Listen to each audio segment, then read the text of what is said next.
بسم اللہ الرحمن الرحیم۔ السلام علیکم، آپ دیکھ رہے ہیں آہٹ نیوز چینل اور میں ہوں آپ کا میزبان عرفان امتیاز۔ آزاد کشمیر میں بلدیاتی الیکشنز کا دورہ ہے اور اس وقت جو آج کی جو صورتحال رہی پونچھ ڈویژن میں جس طرح سے بلدیاتی الیکشنز ہوئے اور بلدیاتی الیکشن میں کون سی سیاسی پارٹی جو ہے وہ نمایاں رہی، کون سی سیاسی پارٹی جو ہے وہ اس کھیل میں یا اس لڑائی میں ناکام رہی ہے، اس پر بھرپور آج نظر ڈالیں گے۔ لیکن ابھی تک جو میرے پاس نتائج پہنچے ہیں وہ غیر حتمی غیر سرکاری نتائج ہیں اور یہ آپ کے سامنے رکھوں گا، اور جب تک اس کے جو سرکاری نتائج ہیں سامنے آتے ہیں، انشاءاللہ جیسے ہی وہ سرکاری نتائج سامنے آئے تو وہ بھی میں آپ کے سامنے رکھوں گا۔ تو ابھی سب سے پہلے اگر ہم ڈسکس کریں کہ باغ میں صورتحال رہی ہے بلدیاتی الیکشنز میں، تو بلدیاتی الیکشنز میں باغ میں جو معاون خصوصی وزیر اعظم آزاد کشمیر سردار تنویر الیاس تھے، اور یہ جو ہے راجہ شجاعت صاحب ان کا نام ہے، یہ ہار چکے ہیں۔ اور اس کے علاوہ ترجمان وزیر اعظم جو ہے آزاد کشمیر سردار تنویر الیاس کے، توصیف عباسی ان کا نام ہے، یہ بھی ہار چکے ہیں۔ اور اسی طرح سابق مشیر مبشر اعجاز سمیت کئی جو ہے وہ اہم شخصیات گر گئی ہیں۔ یہ میں بات کر رہا ہوں باغ کے حلقے سے، اور باغ میں جو مختلف یونین کونسلز ہیں وہاں کا جو نتیجہ ہے۔ اس کے علاوہ اگر میں بات کروں دیر کوٹ کے حوالے سے، تو دیر کوٹ جو حلقہ غربی باغ ہے، اس میں باغ کے حوالے سے بات کی میں نے، غربی باغ کے حوالے سے بات کروں تو ڈسٹرکٹ کونسل غربی باغ جو ہے ان کی کل 10 یونین کونسلز تھی، جس میں سے 4 مسلم کانفرنس نے جیتی ہیں، 2 مسلم لیگ نون جیت چکی ہے، اور ایک جو ہے وہ پی ٹی آئی جیتنے میں کامیاب ہوئی، اور 3 آزاد امیدوار جیتنے میں کامیاب ہوئے ہیں۔ اگر میں بات کروں اوورآل اس جو الیکشن کی صورتحال رہی ہے، آزاد امیدوار کافی حد تک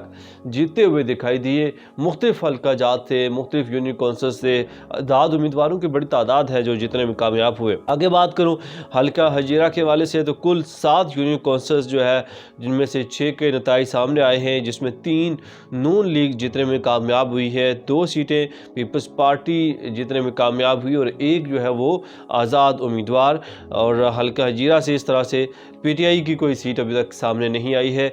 مرکزی باغ کے حوالے سے اگر ہم بات کریں، P T I municipal corporation کی جو سیٹیں ہیں اس میں سے 8 پاکستان تحریک انصاف جیتنے میں کامیاب ہوئی ہے، 3 پیپلز پارٹی جیتنے میں کامیاب ہوئی ہے، اور اسی طرح جو 3 میونسپل کارپوریشن کی سیٹیں ہیں اس میں آزاد امیدوار جیتنے میں کامیاب ہوئے ہیں، اور نون لیگ کی یہاں سے کوئی سیٹ جو ہے وہ نہیں نکل سکی، کوئی سیٹ نون لیگی جیتنے میں کامیاب نہیں ہوئے۔ حویلی کے حوالے سے بات کریں، ضلع حویلی میں اگر کل جو ہے وہ 12 یونین کونسلز تھی، جس میں سے 5 یونین کونسلز میں نون لیگ کامیاب ہوئی ہے، 3 یونین کونسلز میں جو ہے وہ پاکستان پیپلز پارٹی کے کینڈیڈیٹس وہ کامیاب ہوئے ہیں۔ اسی طرح پاکستان تحریک انصاف حویلی سے اب تک کی جو معلومات ہیں وہ 0 جو ہے وہ سیٹیں لینے میں کامیاب ہوئی ہے، مطلب اب تک کوئی بھی سیٹ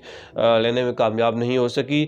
یونین کونسل پنتھل صدورتی کے حوالے سے بات کریں تو آزاد امیدوار سردار مظہر جو کہ مظفر آباد پولنگ سٹیشن نمبر 82 سے ہیں، اور وزیر اعظم سردار تنویر الیاس خان کا جو آبائی پولنگ سٹیشن ہے یہاں سے یہ لڑ رہے تھے پاکستان تحریک انصاف کے کینڈیڈیٹ، اور یہ ہار چکے ہیں۔ تو اس طرح سے پاکستان تحریک انصاف کا جو وزیر اعظم ہیں سردار تنویر الیاس خان صاحب جو ہیں، ان کے جو آبائی پولنگ سٹیشن تھا اس سے جو ان کا اپنا کینڈیڈیٹ تھا وہ جیتنے میں ناکام ہو گیا ہے، اور وہاں سے ہار چکے ہیں، اور وہاں سے جو ہے وہ پاکستان پیپلز پارٹی پاکستان پیپلز پارٹی کے جو کینڈیڈیٹ تھے اویس لیاقت جو ہے وہ 134 ووٹ لے کر کامیاب ہوئے ہیں۔ آگے اب بات کریں میونسپل کمیٹی ہجیرہ کے حوالے سے، تو 4 آزاد اور 3 جو ہے وہ پاکستان پیپلز پارٹی کے امیدوار کامیاب ہوئے ہیں۔ پھر حویلی کیرنی مندھار پی پی کی جو لوکل کونسلر کی جو ہیں وہ سیٹیں اگر بات کریں تو خورشید لون جو ہے وہ 311 ووٹ لے کر کامیاب ہوئے ہیں۔ پھر میونسپل کمیٹی کوہوٹا کے حوالے سے بات کریں، وارڈ نمبر 2 میں چودھری انور جو ہے نون لیگ کے کامیاب ہوئے۔ ٹاؤن کمیٹی عباسپور وارڈ نمبر 3 جو ہے وہ ٹھورا نگر تحصیل عباسپور پنچ جو ہے چودھری اسرار 112 ووٹ لے کر جو نمایاں رہے، لیکن طاہر یونس جو ہے پاکستان پیپلز پارٹی کے وہ 61 ووٹ لینے میں کامیاب ہوئے۔ پاکستان تحریک انصاف کے نوید خان جو ہے یہاں سے 130 ووٹ لے کر سب سے نمایاں رہے اور سب سے آگے رہے۔ یہ اب تک کی مختلف یونین کونسلز کی جو صورتحال تھی